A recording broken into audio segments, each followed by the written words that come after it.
Hi guys, কি খবৰ সকলোৰে? আশা কৰোঁ ভালেই চাগে। মোৰ চেনেলৰ এনে এটি ভিডিঅ'লৈ আপোনালোক সকলোকে আদৰণি জনাইছোঁ। মোৰ ফালৰ পৰা ভোগালী বিহুৰ আপোনালোক সকলোকে আন্তৰিক শুভেচ্ছা জনালোঁ। আৰু এতিয়া মই ভাবিছোঁ কি আপোনালোকক ৰুমকেইটা দেখাওঁ। ৰুমকেইটা নহয়, এটাই বনাইছে ঘৰ ভাড়া দিবৰ কাৰণে।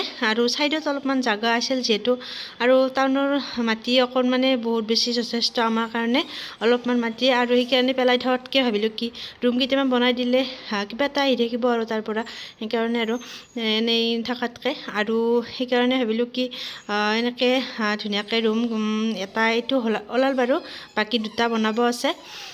এইটো ৰুম ধুনীয়া আহল বহলেই হৈছে। আমি ভবা নাছিলোঁ ইমান ধুনীয়া হ'ব বুলি, সৰু হ'ব বুলি ভাবিছিলোঁ, কিন্তু এতিয়া বনোৱা কৰাৰ পিছত ইমান ধুনীয়া হৈছে ৰুমটো।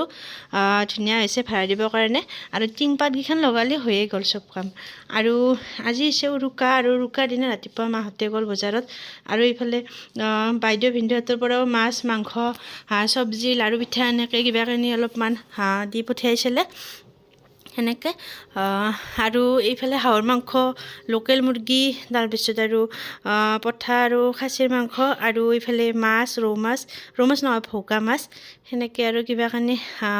আৰু এইফালে পৰ্কটো মায়ে নাখায়, মায়ে নবনায়ো, মই আৰু ভাইটিয়ে খাম সেইকাৰণে। আৰু ভাবিছোঁ কি পৰ্কখিনি আমি দুপৰীয়াতে খাওঁ।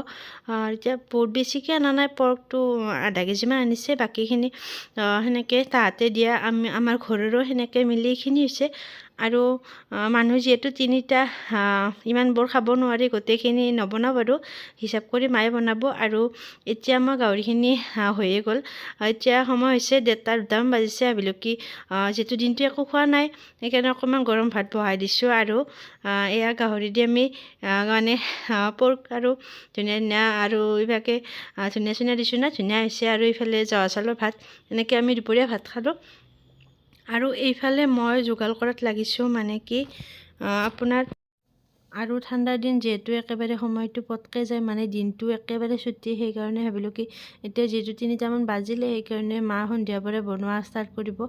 সেইকাৰণে বহুত, আৰু যিহেতু বাহিৰত বনাব, ঠাণ্ডাও বহুত না, সেইকাৰণে সোনকালে বনোৱা কৰাটো হ'লেই হয়। সেইকাৰণে ভাবিলোঁ কি দিনতে এইখিনি অকণমান যোগাৰ কৰি দিওঁ। আদা নহৰু পিঁয়াজ এইবিলাক গোটেইখিনি মিক্সিতে পিচি দিওঁ, আৰু বটিখনৰ আগত লৈছোঁ, তেতিয়াহে চকুৰ পানী নোলায়। বহুত বেছি চকু পানী ওলায় মোৰ। কিছুমানে কোৱা শুনিছোঁ বটিৰ আগত সেনেকৈ বোলে দি দিলে পিঁয়াজটো চকু পানী নোলায়, নাজানো আৰু তথাপিও এনেই দিছিলোঁ।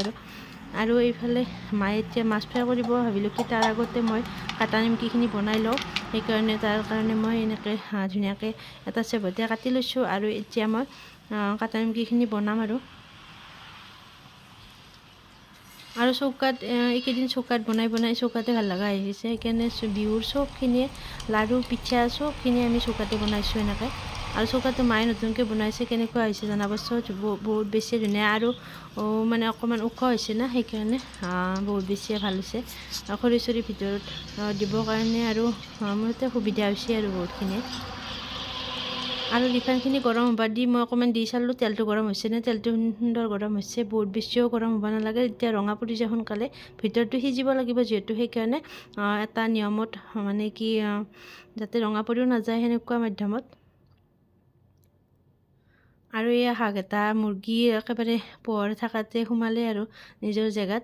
আৰু এইফালে কাটা নিমকি ৰেডি, আৰু ইমান ধুনীয়া হৈছে, ক্ৰিস্পি হৈছে, আৰু বহুত বেছি সোৱাদ হৈছে খাবলৈ। ইহঁতে কৈছে আৰু খাই পেলাই, সেইকাৰণে ক'লোঁ। আৰু এইফালে মায়ে মোৰ নিমকিখিনি হোৱাৰ পিছতে একে জুইতে মাছখিনি ফ্ৰাই কৰিলে। যিহেতু মাংস কেইবিধমান হ'ল, ভালেকেইবিধো, সেইকাৰণে এবিধকে বনাব লাগিব, সেইকাৰণে টাইম লাগিব। সেইকাৰণে মাছৰ আঞ্জাখন আমাৰ অলপমান সন্ধিয়া নহওঁতে আগবঢ়াই থ'লে অলপকৈ। আৰু মাছ আমাৰ বনাইছে আদা নহৰু আৰু পিঁয়াজ এনেকৈ মাছ বনাইছে। আৰু আমি প্ৰতি বছৰে ভৌকা বা ৰৌ এনেকৈ এইবিলাক মাছে খাওঁ, আৰু ভৌকা মাছটো বহুত বেছিয়ে ভাল পাওঁ আমি, গোটেইকেইটাই সেয়ে খাওঁ। আৰু এয়া হাঁহৰ মাংসখিনিও ধুনীয়াকৈ মছলা পাতি দি থৈ দিছে, এতিয়া হাঁহৰ মাংসখিনি বনাব।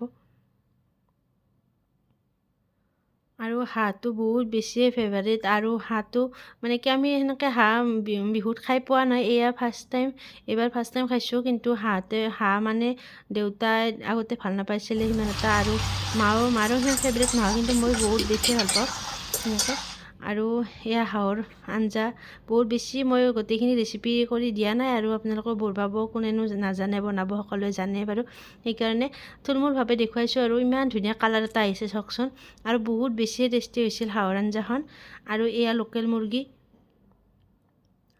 মুৰ্গীও হৈয়ে গ'ল মায়ে বনাইছে চবখিনি মাছ মাংস আৰু এয়া মাছৰ আঞ্জা মই দেখাইছোঁ আপোনালোকক আৰু পথাৰ খাহীৰ মাংসৰ আঞ্জাখন বনোৱা দেখা নহ'ল মই কিবা এটা কামত ব্যস্ত হৈছিলোঁ সেইকাৰণে আৰু এইফালে একেবাৰে চিম্পুল কৰিছোঁ একেবাৰে বেলেগ একো কৰাই নাই এনেকৈ উৰুকাৰ সাজ আৰু ৰাতিৰ সাজ আৰু এইফালে ৰাতিপুৱা সোনকালে উঠি আৰু মেজিত যিহেতু ঘৰতে আৰু বাবুৱে অকণমান কিবা এটা থুলমূলকৈ বনাইছে আৰু আপোনালোকক দেখুৱাই আছোঁ সেনেকৈ আৰু এয়া গা মূৰ ধুই ধুনীয়াকৈ চোতালত আৰু একেবাৰে কুঁৱলী একো দেখাই নাপায় একেবাৰে বৰফ পৰা দিছে কুঁৱলী বহুত বেছি আৰু ৰাতি আমাৰ শুওঁতে দেৰিয়ে হ'ল 12টামান বাজিল আৰু 12টা 12:30মান বাজিল সেনেকৈ আৰু এয়া মেজি চাওক খৰি সোমাই দিছে খেৰ চেৰ নাই একডালো একোৱেই নাই নাৰা চাৰা খেৰ চেৰ আৰু এনেকৈ কিবা এটা ব্ৰহ্ম সেৱা কৰিব লাগে বুলি কয় যে সেইকাৰণে ভাবিলোঁ কি এনেকৈ হ'লেও ব্ৰহ্ম সেৱা কৰোঁ আৰু মনৰ ভক্তিটো আৰু ধৰ্মটোৱে মেইন বস্তু বাকী যেনেকুৱাই নহওক হয় না সেই হিচাপত আৰু এইবাৰতো ভেলাপুজি মানুহে একেবাৰে বনাই বিক্ৰী কৰিছে গুৱাহাটীৰ সেইটো চাইডে আৰু সেইকাৰণে আমাৰ ইয়াতেনো ক'ত পাব আৰু আমি সেনেকৈ নিকিনোও বাৰু ক'তনো আৰু ভেলাপুজিটো আৰু কিনি আনিব ঘৰতে অকণমান সেনেকৈ ব্ৰহ্মা পূজা কৰিলে হ'ল আৰু সেই ভাবি মনত আৰু ভালকৈ ভাবিলে হ'ল আৰু ব্ৰহ্মা পূজা কৰিব পাৰিলে তাতে সেইখিনি সন্তুষ্ট আৰু সেনেকৈ আমি অকণমান খৰি চৰি সোমাই দি ভিতৰত এনেকৈ আৰু বাবুৱে অলপ কিবাখিনি যোগাৰ কৰিছে আৰু সকলোৱে এইবাৰ ঘৰে ঘৰে কৰিছে তেনেকৈ বহুতে আৰু আমিও ঘৰতে এনেকৈ কৰিছোঁ আৰু উৰুকা খানা বুলি একেবাৰে চিম্পুল মই কৈছোঁৱে আপোনালোকক দেখুৱাইছোঁৱে পানীলাও খাৰ এখন বনাইছিল আৰু মাংস 3বিধ মাছ এনেকৈ আৰু বহুত বেছি খাব একেবাৰে মন নাযায় বনাই মায়েও কিমান বনাব হ'ল বুলি মই বনাইছোঁ যদিও মই সিমান এটা বনাম মাছ মাংসখিনি উৰুকাত প্ৰত্যেকবাৰে বিহুত মায়ে বনায় আৰু মাৰ হাতে খাই ভাল লাগে সেইকাৰণে মাকে বনাব দিছোঁ বাকী মই বেলেগ কামত ব্যস্ত পিঠা এইবিলাক কিবাকিনি বনাই আছিলোঁ যে সেইকাৰণে আৰু এয়া ৰাতিপুৱা আজি বিহুৰ দিনা মই ভাবিলে কি এইকেইদিনটো কিবা কামত ব্যস্ত হৈ আহিছিল পিঠা সেইকাৰণে আজি তেল পিঠাকেইখন বনাই থওঁ আৰু এয়া চৌকাতে তেল পিঠাকেইখন বনালে ইমান ধুনীয়া সোৱাদ হৈছিল তেল পিঠাকেইখন আৰু ইমান ধুনীয়া দেখিবলৈ কি ধুনীয়া হৈছে দেখিছেনে তেনেকৈ আৰু কোনে কি খালে বিহু বুলি কেনেকুৱা গ'ল বিহু মাঘ বিহু ভোগালী বিহু আপোনালোকৰ কমেণ্টত জনাব আৰু সম্পূৰ্ণ ভিডিঅ'টো চাই কেনেকুৱা পালে জনাব আৰু ইমান টেষ্টি হৈছিল একেবাৰে খাই দেখুৱালোঁ আপোনালোকক তেতিয়াহ'লে আজিলৈ বাই বাই যোনে মোৰ ভিডিঅ'টো প্ৰথমবাৰ চাইছে তেতিয়াহ'লে প্লিজ চেনেলটো ছাবস্ক্ৰাইব কৰি দিব বাই বাই।